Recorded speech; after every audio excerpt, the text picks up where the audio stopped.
दोस्तों नमस्कार। दोस्तों आप चतुश्रेणी कर्मचारी में जो एलसीएम और एचसीएफ नंबर की प्रश्नावली है उसमें एक क्वेश्चन आया ये कि दो संख्याओं के मैस है तथा लेस है। मैस है तो 8 और लेस है 48, यानी 8 तो मैस है, लेस है 48। इनमें से एक संख्या 24 है और दूसरी संख्या क्या होगी। एक क्वेश्चन आया था एसएससी 2010 में। तो ये जो क्वेश्चन आए हुए हैं और ये आ सकते हैं चतुश्रेणी कर्मचारी में, क्योंकि ये क्वेश्चन बार बार रिपीट होते हैं। तो इसका दोस्तों एक ट्रिक है और एक सूत्र है, ऐसे समझ लो कि पहली संख्या गुणा दूसरी संख्या बराबर एचसीएफ मल्टीप्लाई एलसीएम। एचसीएफ का मतलब होता है मैस है, हाई कॉमन फैक्टर, और एलसीएम मतलब लो कॉमन मल्टीप्लाई। यानी कि इनको बहुत विशेष तरीके से ध्यान रखो दोस्तों कि एचसीएफ का मतलब होता है मैस है और एलसीएम का मतलब होता है लेस एफ है, यानी लघुत्तम समापवर्तक और महत्तक समापवर्तक, यानी कि हाई कॉमन फैक्टर उस संख्या का सबसे बड़े से बड़ा हाई यानी अधिक से अधिक गुणनखंड, और एलसीएम लो कॉमन मल्टीप्लाई यानी कि सभी संख्याओं का सबसे कम मल्टीप्लाई, सबसे छोटी मल्टीप्लाई। तो पहली संख्या हमारे पास कौन सी है दोस्तों? पहली संख्या तो हमको दे रखी है कितनी? 24। तो पहली संख्या तो यहाँ पर अपन रखेंगे 24, यहाँ पर रख दो 24 मल्टीप्लाई। दूसरी संख्या वो पूछ रहा है x मान लो, इक्वल करो एचसीएफ कितना है हमारे पास 13। दो संख्याओं का मैस है 8 और लेस है 48। तो हम क्या करेंगे, यहाँ पर मैस की जगह तो 8 रख देंगे, 48 रख देंगे एलसीएम की जगह। अब हम क्या करेंगे, इधर गुणा है तो इधर जाते क्या लग जाएगा, भाग लग जाएगा। तो x इधर के इधर ऐसे कैसे, और 8 मल्टीप्लाई 48 में 24 का भाग देंगे। तो 24 1 जा 24 और 24 2 जा 48, ये दो बार कट गया क्योंकि 24 एकम 24, 24 दूनी 48, 8 दूनी 16 आ गया हमारे पास दूसरी संख्या। तो दोस्तों ऐसे क्वेश्चन है ना कि पहली संख्या गुणा दूसरी संख्या बराबर एचसीएफ गुणा एलसीएम। और दोस्तों मैंने पहले ही बताया था कि मैं आपको बड़ा भाई हूँ और आप मेरे जो वीडियो अच्छा लगे तो आप देख सकते हैं, और कोई भी क्वेश्चन में अगर आपको डाउटफुल है तो आप भेज सकते हैं नीचे कि इस क्वेश्चन में डाउटफुल है। दूसरा क्वेश्चन क्या है दोस्तों, आप देख सकते हैं कि दो संख्याओं का मैस है 11 है और इनका लेस है 13, और इनमें से एक संख्या एरी 275।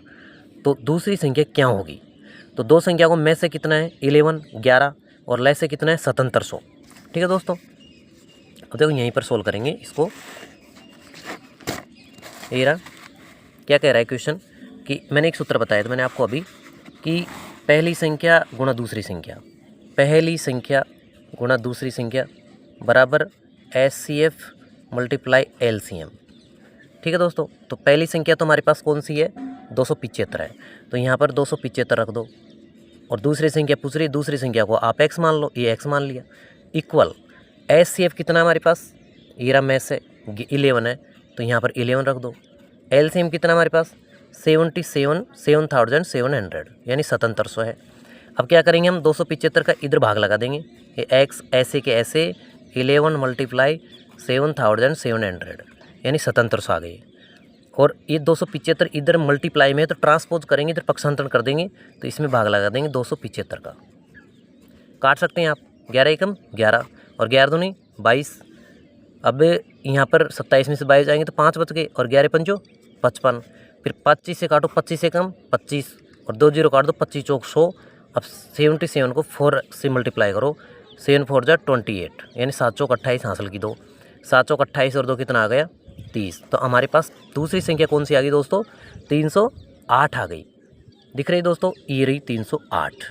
तो दोस्तों ये जो क्वेश्चन है जो पहली संख्या मल्टीप्लाई दूसरी संख्या, क्योंकि एग्जाम्पल लेने से कोई फ़ायदा नहीं है। मैं एक बात और कहना चाहूँगा दोस्तों, क्योंकि अगर व्यंजक आ गए ना तो व्यंजक आ गए तो वहाँ पर पूरी ऐसे तैसे। देखो ये रहा व्यंजक, ये 10th क्लास की बुक है, दो व्यंजकों का गुणनफल ये रहा।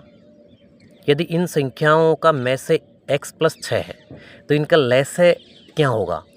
तो दोस्तों इसमें भी वही आएगा कि दो संख्याओं गुणनफल, पहली संख्या गुणा दूसरी संख्या बराबर लेस है गुणा मैस है।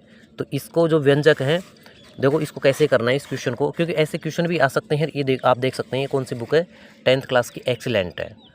तो दोस्तों जो हकीकत है आप हकीकत पहचानना सीखो, क्योंकि एग्ज़ाम का मामला है कंपटीशन का और कंपटीशन बहुत बड़ा है, तो एक भी कमी नहीं रहे कि अपन में की कमी रह जाए। तो ये जो क्वेश्चन है ना व्यंजक वाले, क्योंकि व्यंजक वाले अगर आ गए तो कम से कम 90% बच्चे बाहर हो जाएंगे। और व्यंजक वाला अगर 1-2 भी दे, क्योंकि 10th क्लास तक की है जो ये एग्ज़ाम। तो दोस्तों इसमें देखो कि दो व्यंजक यानी 2 संख्याओं गुणनफल है हमारे पास x माइनस के 7 और एक है x स्क्वायर प्लस के 8x और प्लस के 12। 2 संख्या गुणनफल है और इनमें LCM है x प्लस 6 SCF, और ये हमसे क्या पूछ रहा है, LCM पूछ रहा है। तो दोस्तों जो ये 2 संख्याओं गुणनफल कितना है, x minus 7 x square plus का 8 x प्लस के 12, ठीक है। 2 गुणनफल है ये, यानी पहली संख्या गुणा दूसरी संख्या। फिर दूसरे का में से कितना है, x प्लस 6 है, तो इसका ले से कितना होगा। तो दोस्तों आप देख सकते हैं ये कि 2 संख्याओं गुणनफल a गुणा b, ये हमारे पास सूत्र था ही, बराबर LCM गुणा SCF, ये भी सूत्र था, ठीक है। तो a और b का गुणनफल तो मैंने a रख दिया, ये रहा, ठीक है। और LCM और SCF, तो SCF का मान तो ये रख दिया और LCM ये रख दिया। अब ये गुणा में इधर जाते क्या लगेगा, भाग लगेगा दोस्तों इसका। तो x माइनस 7 ऐसे के ऐसे और x स्क्वायर प्लस के 8x प्लस के 12, इसमें भाग लग जाएगा x प्लस 6 का। क्यों, क्योंकि इधर LCM है और LCM है तो x प्लस 6 इधर आते किस में हो जाएगा, भाग में हो जाएगा। अब इसका हम भाग देंगे ना दोस्तों, तो ये हमारे पास द्विघात समीकरण है, ये वाला। अब ये वाला द्विघात समीकरण, तो इसको पहले सोल्व करेंगे। इसको सोल्व कैसे करेंगे कि a और c को गुणा करो, 12 को x स्क्वायर से गुणा करेंगे तो कितना आ जाएगा, 12x स्क्वायर आ जाएगा, ठीक है। अब इसके अपन टुकड़े करेंगे, टुकड़े करने पर 12x स्क्वायर के टुकड़े करने पर इतना आएगी, 8x जोड़ने घटाने पर आ जाए। तो हम जानते हैं 6x और 2x, तो 6 दूनी कितना आ गया 12, x को x से मल्टीप्लाई किया कितना आ गया x स्क्वायर, 6 और 2 कितना आ गया 8x।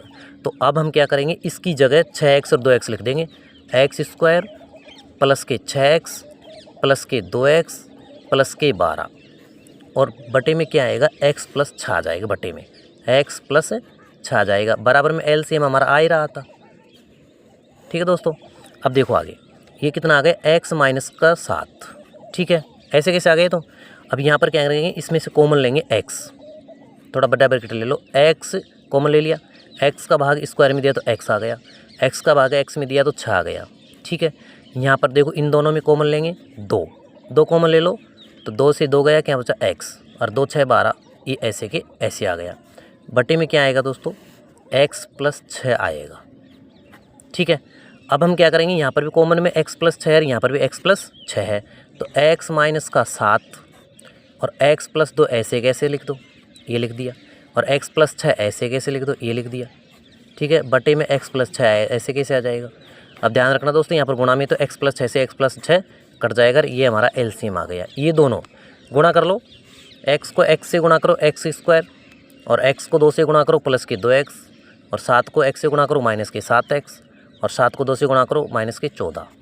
अब कितना आ गया, माइनस 7x में से 2x घटा लो, x स्क्वायर माइनस के 5x माइनस के 14, ये हमारा क्या आ गया, आंसर आ गया LCM। तो दोस्तों आप देख सकते हैं ये LCM आ गया x स्क्वायर माइनस 5। तो व्यंजक वाले हैं ना, तो व्यंजक वाले बहुत इंपॉर्टेंट, मैंने आपको पहले ही बताया था कि ये जो एक्सीलेंट है इसकी 10th क्लास की, तो इसको आप अपना जो हम हमारे साथ लेकर चल सकते हैं उसके लिए बुक के साथ साथ में। और ये है RS अग्रवाल की बुक। तो इसमें दोस्तों ये पूरे क्वेश्चन है ना इसी तरीके से होंगे, पहली संख्या गुणा दूसरी संख्या बराबर लैस गुणा मैस है, तो आप कर सकते हैं। और दोस्तों एक क्वेश्चन गई हुई भर्ती में आया हुआ है, ये देखो ये रहा, ये क्वेश्चन गई बार की भर्ती में आया था, 2 संख्याओं का LCM ये है, कितना है, ये रहा, देखो आप 2 संख्याओं का LCM है 1920 और मैस है 16, इनमें से एक संख्या 128 है, तो दूसरी संख्या क्या होगी। तो इसमें देख सकते हैं दोस्तों आप सॉल्यूशन कि माना कि दूसरी संख्या x है, ठीक है, तब पहली संख्या दूसरी संख्या x गुणा 128, ठीक है, इक्वल में 1920 गुणा 16, क्योंकि 2 संख्याओं को गुणनफल बराबर लैस गुणा मैस है। तो हम क्या करेंगे, x इधर रह जाएगा और 128 का इसमें भाग लग जाएगा, और दूसरी संख्या हमारे पास आ जाएगी 240। तो दोस्तों आपके समझ में आई होगी ये ट्रिक, और पढ़ते रहें दोस्तों, धन्यवाद।